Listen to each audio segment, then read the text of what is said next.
mingi na balandi ya émission Pascaline Décrypte na elisu lelo na mokona lelo pona ko décrypter les bino information to actualité o eza koleka na mboka République démocratique du Congo kande to lobaka ba mboka ezebele mais République démocratique du Congo ezaka moko na RDC na biso ka moko to zanga nango fier mais alors très fier RDC oyo ezali au centre ya Afrique.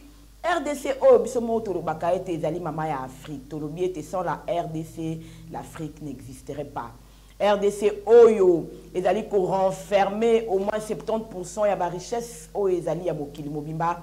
RDC oyo nzambe apesa yango diamant, or, coltan, uranium, cobalt, maï, le fleuve, le majestueux fleuve Congo, maï na biso oyo ya mikie. RDC o nzambe apesa yango zamba, oyo ezali ko représenter lelo une grande protection ya mokili contre makambo nyonso oyo bino boyebi. RDC mabele ya lokumu, mabele ya talo. RDC na biso oyo nzambe apambola biso na bangomba banyama. RDC mboka lokumu, RDC o yangai na yo, RDC tobengaka RDC eloko ya makasi. RDC toujours jamais, au grand jamais de kotikata 1 centimètre na yango ekende quoi qu'il en soit. RDC o ya bana kisangani boyoma esika pi balia kali foto. RDC o ya bandeko na nga oriental na pesi bango mbote.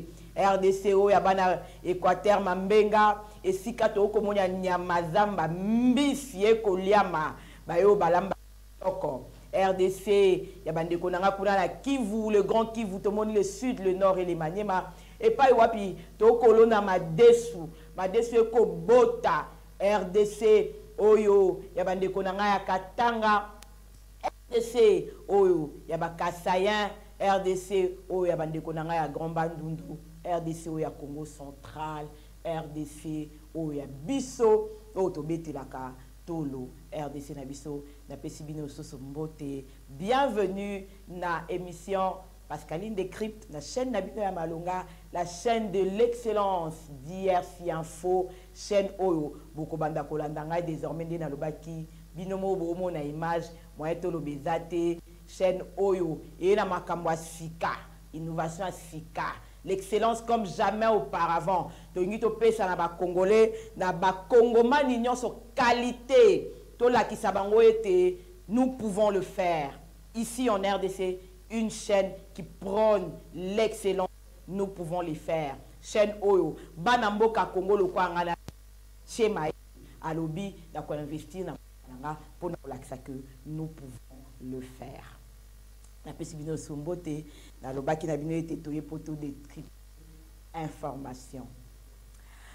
Merci mingi na ba onyo se baza kuna na régie na moni bongo le cordon Julio Lolo de main de maître maboko mabende oyo adai ko pesa bino ko relancer bino image oyo ya kitoko boye la bosanité Charlie Mpo pena musica toujours na pointe wanaza homme de terrain to kitako vu la bino ba image Sabino information de pointe, information à l'heure.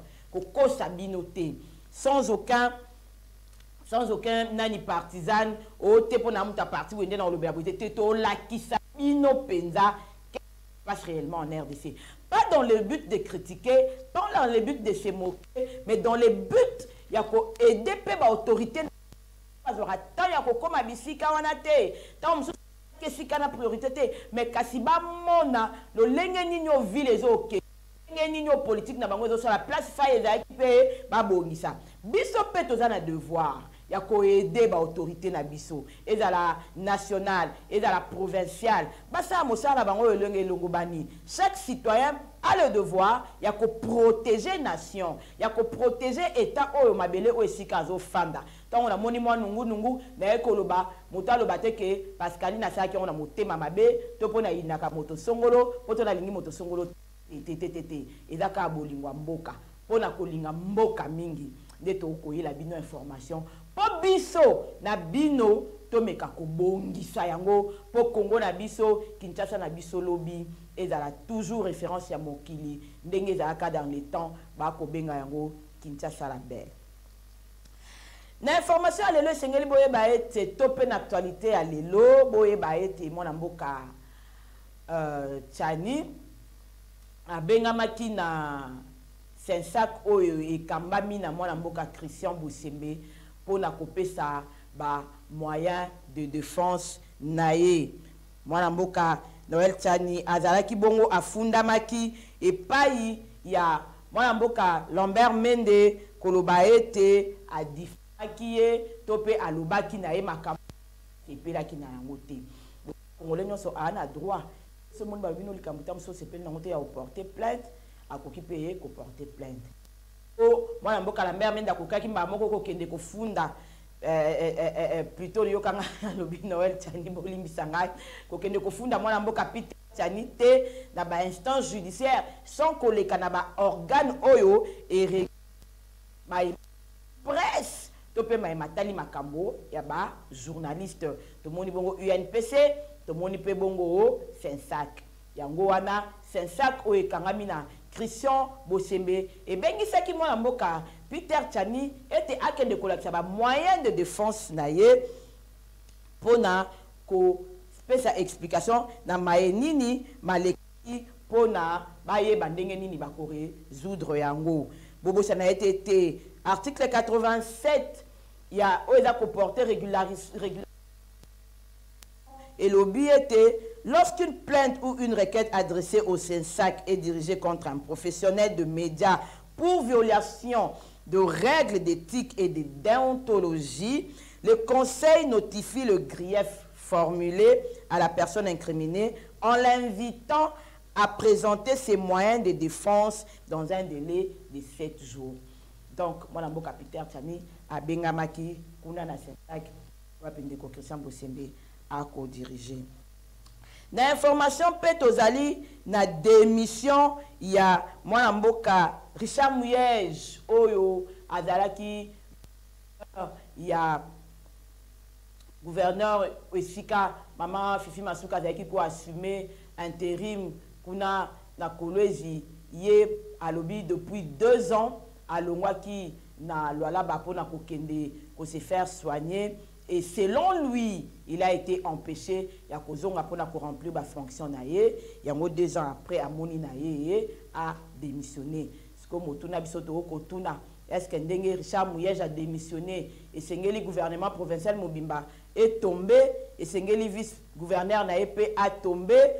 To komituna yango ba juriste topé ba autorité o bazali compétent ya ko répondre biso ba kopesa biso ya nous. Donc, on a invité Bango Awa pour expliquer, pour retenir mon amboka Richard Muyej a démissionné dans le poste de gouverneur ya Lualaba. Opposant à la République démocratique du Congo, ko senga été tokende na dialogue parce que selon Bango, consensus autour de la CENI, Cour constitutionnelle, na onyo soboyebi, Bango ko contester yango. Balobi ete salami ndenge longo banaki te ndenge bango basenga ki salamate du ba ko senga que tokende na dialogue mais lo nga na omituna bango mo ba ko s'enrôler tout monde mo mboka Martin Fayulu déjà à s'enrôlaki ba ko s'enrôler baza contre CENI sont quand même enrôlés na CENI wana akadima entre temps il faut aller dialoguer na ebité soki bana mboka balinga benda biso mino c'est pour la première fois na mona na RDC au lieu que pouvoir en place esenga et c'est un glissement. C'est comme si opposition est comme une intention et même un glissement. Pour opposition, c'est comme si c'est comme une transition. On va le transition sans Félix Tshisekedi. Mais le processus est déjà entamé. Tout de suite, au bandit déjà. Madloba qui a Félix Tshisekedi a l'intention, il y a un glissement, tout a déjà été préparé. IDPS, la Lingika, le glissement. D'ailleurs, Boyna Boye, dans la Ndaï, tout le monde a moka moka lobaka awa. Ce qui dit Maleki, le pays va être paralysé. Kadi Maleka, la monesca pays a paralysé. Si Koyo Boye, tout enrôlement, pays peut être paralysé. Entre-temps, bango morope o balobaka ki bako sangola kate na CENI ya Kadima. Kadima soki aleki mboka ekotelema ndenge modele o Josué na Bible atelemi sara moi. bazako s'enrôler. Si maintenant qu'on est déjà à l'enrôlement, bah y opposition ba lobi té photo téléma tozongela, ça veut dire to bandela seni, to bandela makambu nyonso. Alors que tango bazali ko benga bango kuna na parlement sur cette question sabotaki ba assise wana pona ko zwa ba solution. Mais si ka tozali tosali un pas lelo to beta masolo enrôlement pona élection. To beta sur masolo ba consensus te, masolo ba dialogue te papa. Oya moni aza contre aza na proposition. Présidence de la République est ouvert à tout le monde.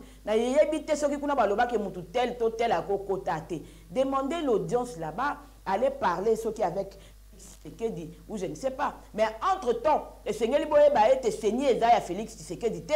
Seni Ezali organe moko donc organe et appui à la démocratie. Donc Seni Ezaya Félix Tshisekedi te. Félix Tshisekedi peut monter ça la Seni te. Ayaka kokuta Salaka, Seigneur Bongisara Maponami, depuis 2006, n'appartient pas à Félix Tshisekedi, la CENI est un organe où elle est indépendante. Donc, nous avons profité, pour la allez vous enrôler. Bokende na enrôlement. Bas centre est éparpillé partout dans la ville de Kinshasa, allez vous enrôler. Bo s'enrôler pour la élection au ezali koya. Ba kanye te bakoki ko sanctionner pouvoir à Félix Tshisekedi. To biso ba etolingi te Félix Tshisekedi a la reconduit. Voix ezaka moko ezaba élection. Et pour que au voter, to pe au participer à l'élection et sengeli na yo ko s'enrôler. Na bandeli lisusu allez vous enrôler. Tolanda qui n'a communiqué moko mwana mboka Ramazani Shadari alobaki ete bango na pe perdre par ba élection oyo topé par enrôlement. Mais entre temps bango balobi ete il faut pas sanctionner Félix Antoine Tshisekedi na éviter par quelle voie bango sanctionner Félix Antoine ceux qui baqué enrôlement te pour na ko voter parce que l'unique la sanction ezali kaka vote topé élection. Ya le baki était bazali concerné te par enrôlement na bengaki na bandeko na biso ya PPRD ba s'enrôler te. Mais ko ka moi mboka Ferdinand Mbere o azali pe ya PPRD aleka ki lobby na etando ya radio top te ya ebi makambo wana a bengi bana PPRD nyonso bakende ko s'enrôler. Nani tondimila Ramazani Shadari to tondimila Ferdinand pour y lobby était la seule voie pour na bango ya ko sanctionner to ya ko participer na makambo o ya ko contrôler na quatre processus na oye baté bozana confiance ndenge nini opposition facilité hein ba o kanisa on facile opposition quand vous voulez faire l'opposition faut avoir du cran.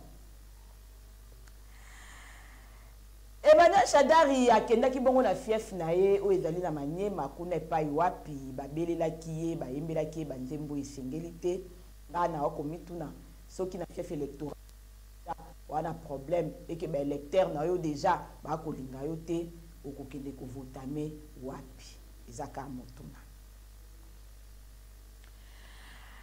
Agitation ezali mingi na camp ya ndeko na biso Moïse Katumbi. Balobi était candidature na eza ko déranger ba IDPS balobi était candidature eza ko pesa biso vertige zo la sa biso pongité. Webi po ani na seki.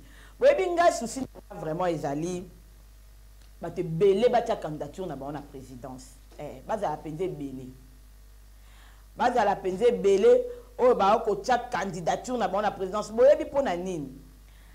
Parce que d'abord autant de candidats à la présidence, ils ont autant de mbongo. Talaka candidat moro 100 000 $, 100 000 $, 100 000 $. Ce bail à 100 et ça l'a bien pour te cause à moi 10 millions moro déjà et continue à caisse à l'État. Si quand est là que ba candidat présidentiel ou ba se prononcer kabaye ba raté zaliété. Quand se prononcer candidat de la République ils ont un problème té. Problème est aline de liste définitive au ebimaka ya baka. Tant où yo se prononce parce qu'elle n'a pas un candidat de la République. Ce n'est pas un problème. Liste définitive de Eko Katamakambo. Mais entre-temps, Boyana Ebele, pour Ngana Lingi Moïse Katumbi s'est présenté dans la présidentielle. Donc, on donne 100 000 $ wana. Et ça, bon, au Congo. Ceux qui t'ont récupéré à ta 100 000 wana écoutent la caisse à l'État. Et ça m'a bête. Ngana Lingi Mouyamba, c'est la candidat de la président de la République. Aya kopé sa 100 000 $ na Seni. Na ba nyonso. Malingi ba za candidat de la République. Moi je veux qu'il y ait plusieurs candidats de la République. Président de la République plutôt, je prône pour ça, je soutiens ça. Ma candidat ba les belé au ba opé sa 100 000 $ na Seni. To récupérer non bon wa mboka. Et quand on a caisse à l'État. Bongo sikoyo, le quoi mbongo ango pezaka non remboursable, toye parce qu'on a liste définitive, nanya koza la candidat, nanya koza la candidate. Mais entre-temps, boya na ba 100 000 wana au Congo pesabino. Ozao des pères et des mères postulés, des pères et des mères pété postulés, futa 100 000 na on a Seni. To kolobela ngo pe lisusu lelo na développement ya ba sujet na biso, wana ezaki actualité, o eza ko battre son plein la République démocratique du Congo, la sala kibino, moi décryptage, ndambo, y actualité, oyo, les alliés koleka topé, semaine au makambo, la République démocratique du Congo. Mais le autre qui principalement dans le dossier Mokoza, très important. Dossier ya Kin Bopeto. Les poubelles à Kinshasa. Tolobaki, Tokomanda Kolakisabino, dossier moko. Na zui charge, na kotambo la Kinshasa mobimba, pour na kolakisa bino comment est-ce que les poubelles de Kinshasa sont gérées. Comment est-ce que salité na mboka oyo ba ko gérer yango. Est-ce que ba o gérer yango malam? Est-ce que ba ko gérer yango mabe? Tout ça, je ne le fais pas na motema mabe, na ko insister Nazako Salango dans le but Yako Sunga. Gouvernement provincial Nabiso, Yako Sunga, gouverneur Nabiso Jantiningo Bilambaka, Onalinga Amingi, était Amona, peut-être pas méfait, peut-être pas éviter Poisa Moutou, à cause de l'omniprésente, Oyeko Salama la ville province ya Kinshasa. Pour y mokope afin de sabato, bazako tournaye, pour passer la bilan, Yako Mona était balongi, topé, balongité. Donc, toyeli bino dossier ya poubelle tozalaki nga elongo na bandeko mosusu na esika ba poubelle ya Kinshasa ba dépotoir ya Kinshasa ezali esika oyo bata pousse na biso ba lekara na ba avenue se ba lokoti ba fulu ce qui ne devait pas être normalement parce que l'état mutfala ki azala na charge ba camion to ba poubelle publique ezale sika chaque quartier ba kenda robora poubelle na bango après ba camion ya hôtel de ville et lokoti poubelle et ketika na ba dépotoir et généralement ba dépotoir ezaka très loin de la ville et sika ba to bazala raté mais na kotika bino moko bo apprécier bo contempler bongo boye bisangai bino moko bo landa reportage to salaki elongo na bandeko oyo bazalaki na ngai elongo tout ça qui reportage elongo na ndeko na ngai Tchala pe na le caméraman le plus fouté musica to kendaki sur place pour na komona poubelle oyo na kozonga sima pour na koyebisa bino dépotoir oyo ezali esika nini to sengi na bato régie to landa.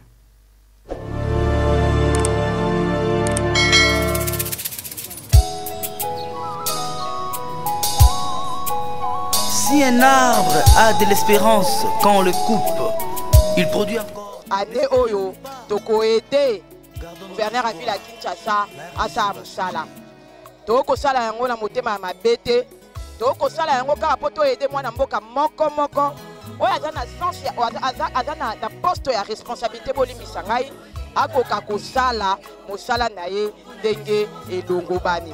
En tout cas, je voudrais vraiment que le gouvernement provincial ou que le gouverneur bazwa yango na cadre ya lisungi poto mosusu ba okomisela bango information ndenge longo banité. Alors biso tozwi na biso charge gratuitement ya ko komisela bango information ya ko komisela bango bisika nini o eza ko marcher te na ville ya Kinshasa de telle sorte que ba responsabilité ba responsabiliser bato basalaka yango au ville province de Kinshasa et recouvrir elamba na yo tozalaka ko benga kin label. Oye komi lelo kin la poubelle oza komona bino moko naza en plein flambeau na pont oyo ezalaka avant la société Bralima en plein centre-ville où il y a un grand dépotoir. Il y a poubelle en plein 13h bako sala dépôt ya ba poubelle eza ko créer embouteillage en même temps bien que banzela pe eza malamu te na éviter kin bopeto Kinshasa 0 trou to ko sunga to lobito sungala ngana lobilo kwa na lingaka mboka te na sunga pe oyo yanga gouverneur Jean-Tini Ngobila ye moko amona na miso tanga mosu ya zwaka na estate bato anome kuna akopesa mbongo akofuta bango mbongo bakosala pe mosala te yango ngana lobi na ngana bolingwa Kongo nazalaka nango na sunga ye kwa mimone ya na miso na ye moko ndenge nini ville ya Kinshasa eza ko se comporter ye longo na mwana mboka chez Koko Mulumba oaza kosala mosala kitoko na ville ya Kinshasa kasi tosunga bango pe bisiko bango bakokoma te biso lokwa bakinoa tokoma omoni nsima na ngai dépotoir ya monene en plein entrée ya centre-ville en plein journée fulu ya modèle à boy bato bao vivre à côté bato ba koleka côté nga moko kutu naza protégé te nayebi te awa soki na kobima ya kobika to na kobima ya kokufa botala nanu rivière oyo ezali côté kuna modèle ezali bloqué modèle ezali bloqué à quand le curage des rivières dans la ville province de Kinshasa à quand le curage des caniveaux bandeko baza balobi na ngai ete mpona koya kotika fulu bafutaka ba 5000 bamisusu balobi ba 2000 bafutaka mpona kotika bafulu awa entre temps balobi oyo eza kuna na kati ya rivière koya kolongola yango eza te mpo eza na bamatériel to bacamion approprié oyo écuraka ba rivière parce que bango bakokota te po cette rivière est dangereuse. Hôtel de Villa Sunga biso modèle hôtel en plein entrée ya centre-ville papa tia ta clôture kasi eloko esalamaka esoki esalamaka na butu po balobi ke camion ya hôtel de ville eyaka kozwa salité mais soki camion ya hôtel de ville eyaka kozwa salité chaque jour est-ce que dépotoir ekoki kozala en plein centre-ville en plein centre-ville ala okoloba na bino towana selemba ote towana bungu te towana masina te towana kingasani te towana kimbanzeke te towana yolo te towana limete te toza na Gombe oyo eza Gombe centre-ville ya ville province ya Kinshasa est-ce que dépotoir ekoki kozala en plein entrée ya centre-ville ya ville ya Kinshasa bino mo bopesanga biyano nakoloba mingi te naza choqué mais na souci ya kosunga gouverneur na biso mwana mboka Jean-Tini Ngobila totalisi bino a dépêché bato na ye soit balongoli dépotoir oyo awa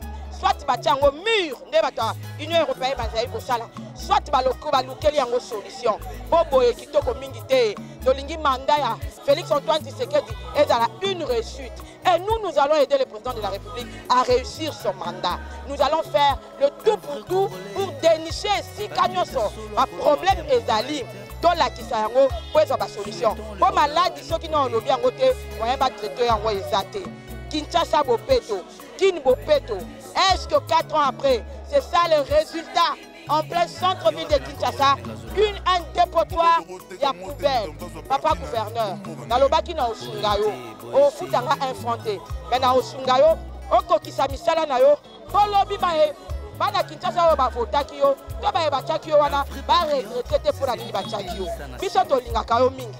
To ko sala ngona likunya te, mais to ko sala ngoka pona ko aider. Oyo balobi eza ba bidon kintoko ayaka kozwa.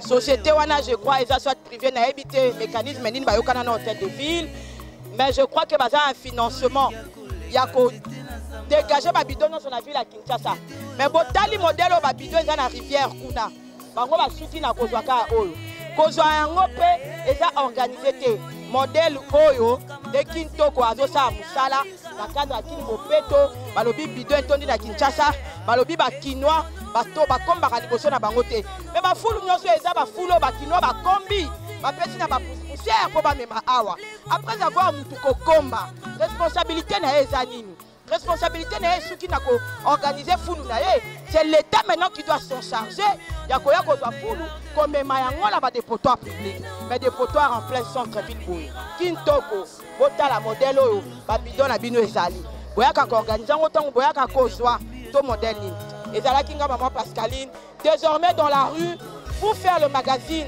de Kinshasa nalobaki na kokende commune moko kodénicher epai wapi baproblème ezali mpona koyede gouvernement central ayeba na kosala mosala na ye poubelle bakoki otiango en plein centre-ville boye te lobi ekocréer baépidémie et en pleine saison de pluie. Je vous laisse vous-même apprécier les deux corps. La Pesibino, merci. De goûter un embalasi.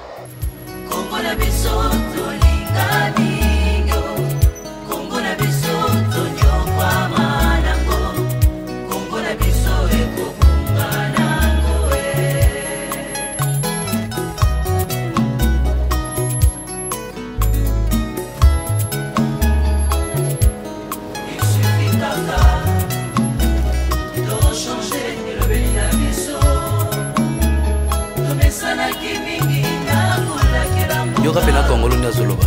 Umboka ndenge nini? Umboka te? Te boye te ndeko. Changeons tous nos propos. Boko eko bomana.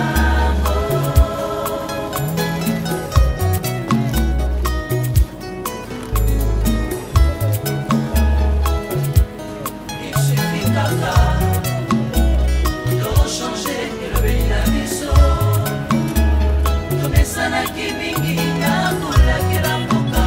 Vraiment mboka kobonga te? Mboka te vraiment. Non, changeons tous nos propos.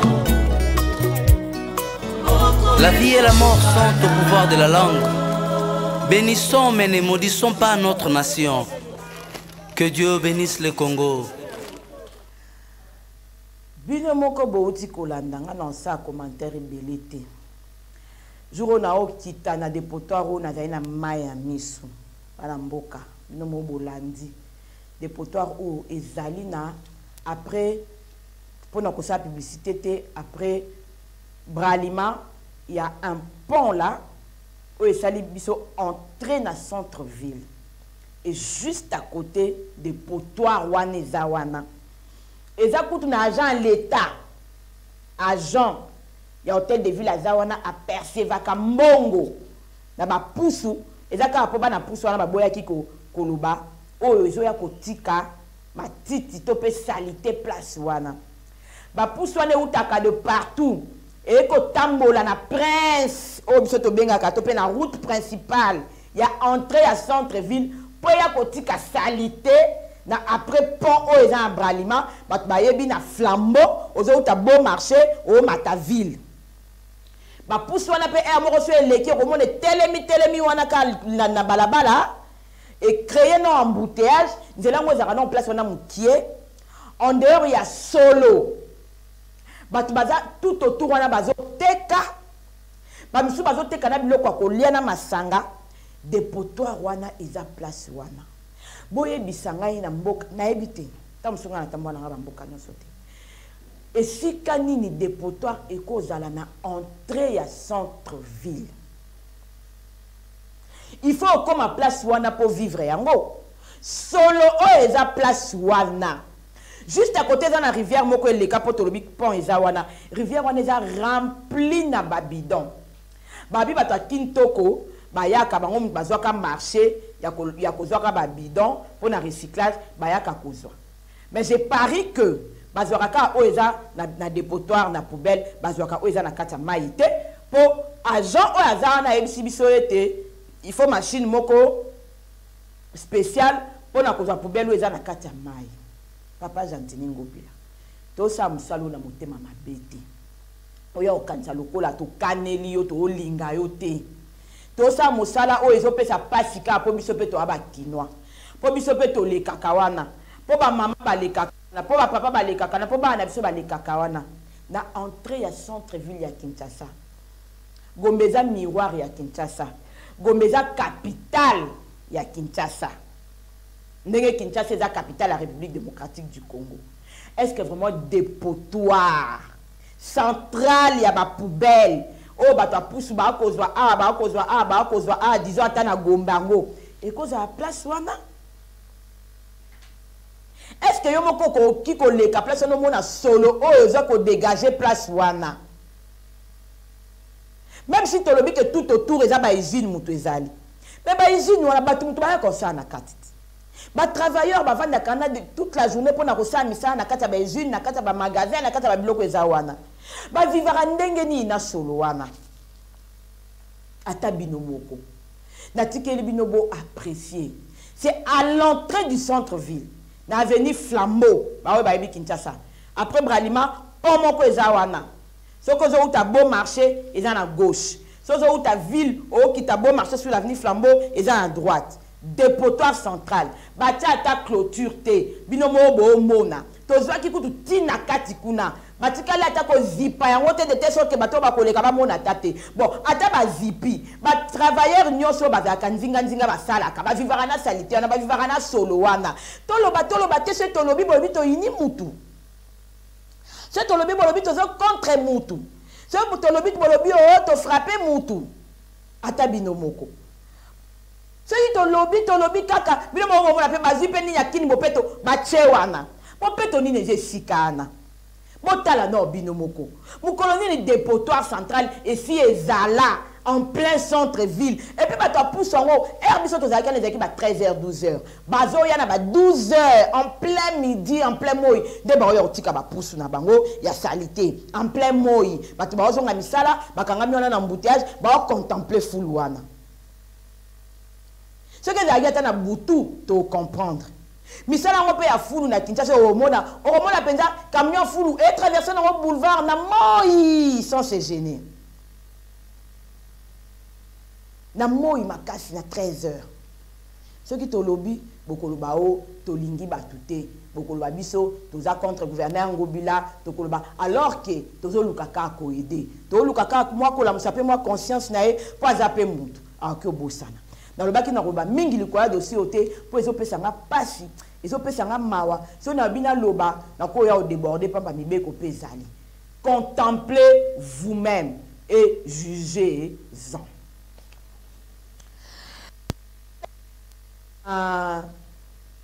Actualité mususu o ezali ko frapper d'être le ba na lingala facile balobi ba bomi mboka ba tekimboka facha tekimboka na benemi facha ziba richesse na bisa pesi yango na Kagame a tekimboka mwana mboka before biselele asala ki sorti moko médiatique na kati ya documentaire moko o esalamaki na ndeko azalaka camerounais asalaki documentaire na epa yo wapi mwana mboka before biselele alobaki bapesaki micro alobaki pe bazwaki extrait wana bakati batieli biso na ba réseau na documentaire ya Alain Foka balobi ete Fatia ateki mboka ateki mboka na ba Rwanda mais la kolingete bino moko bolanda non before biselele na vidéo wana makamboni alobi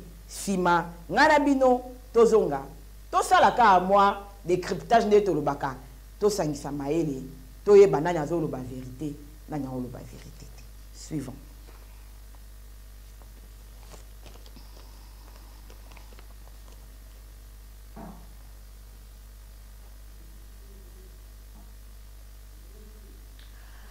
Na banzete bocho landa na bokebi nyonso vidéo wana before biselele oya lobi ete chef de l'état tinda embala ebele kokende kokuta na Kagame pona ko proposer tout ça là et tout.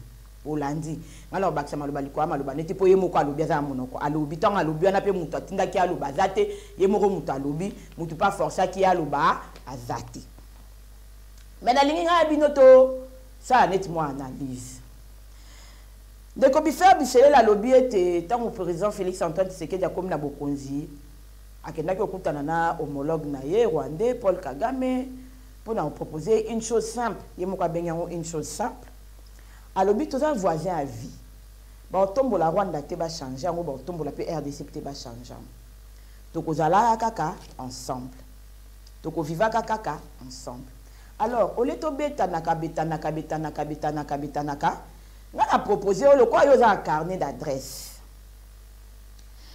Pesa biso carnet d'adresse na yo comme ça biso to minéré yo to utiliser carnet d'adresse no poto sala na ni moko gagnant yo gagnaka biso payer to gagnaka.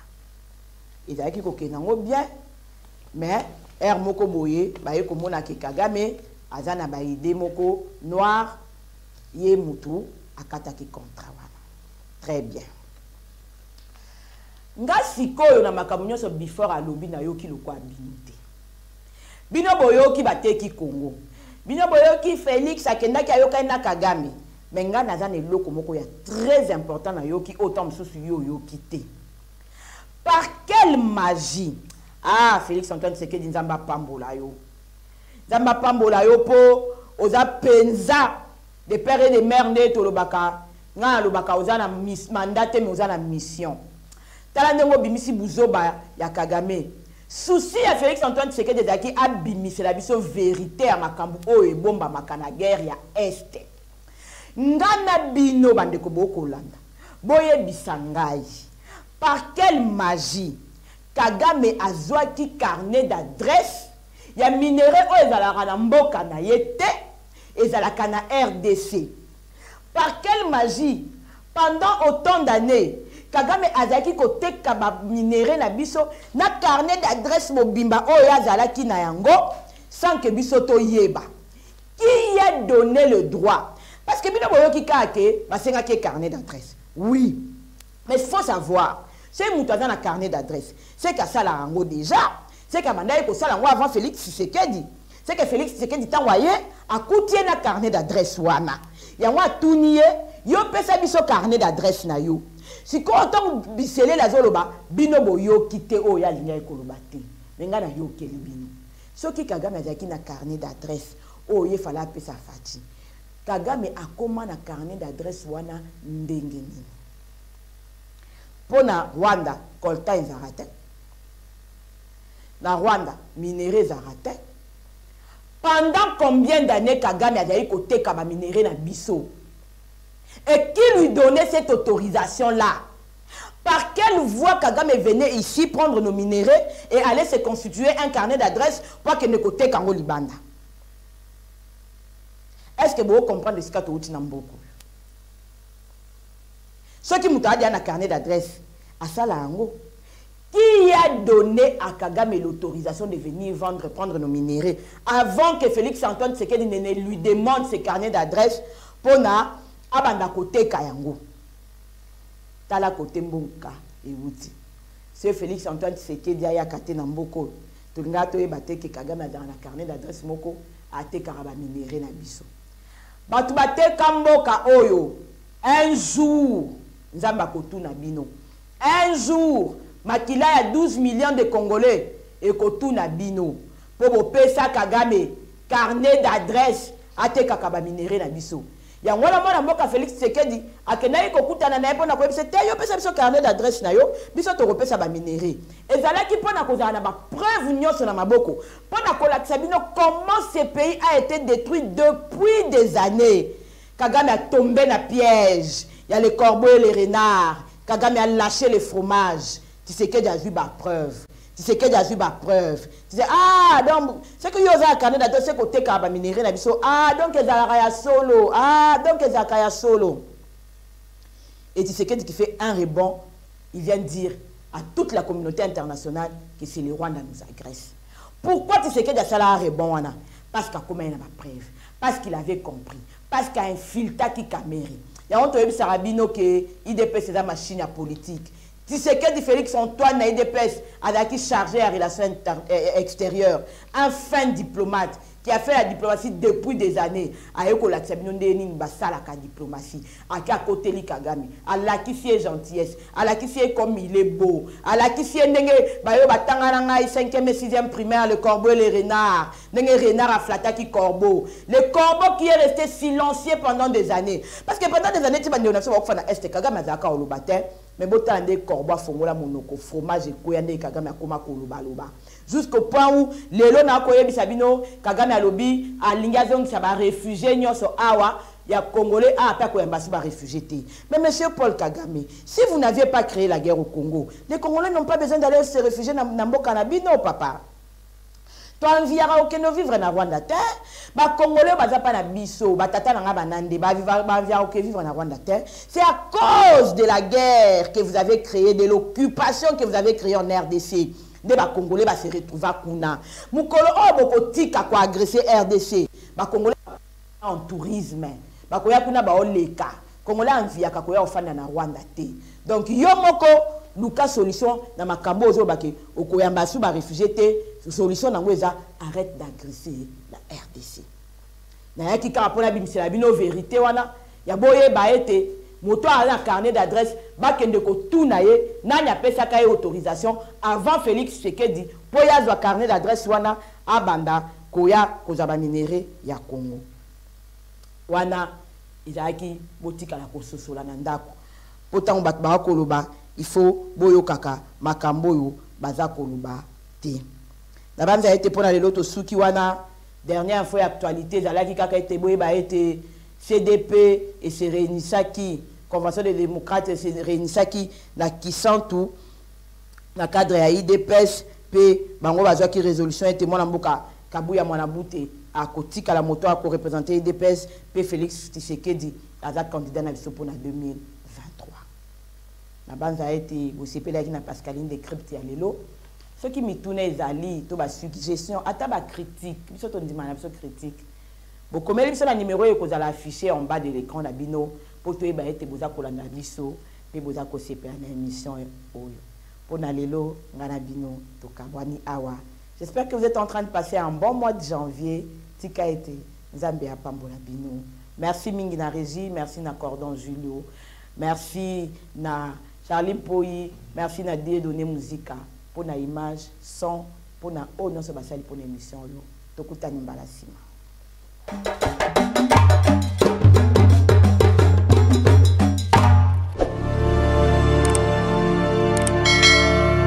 DRC Info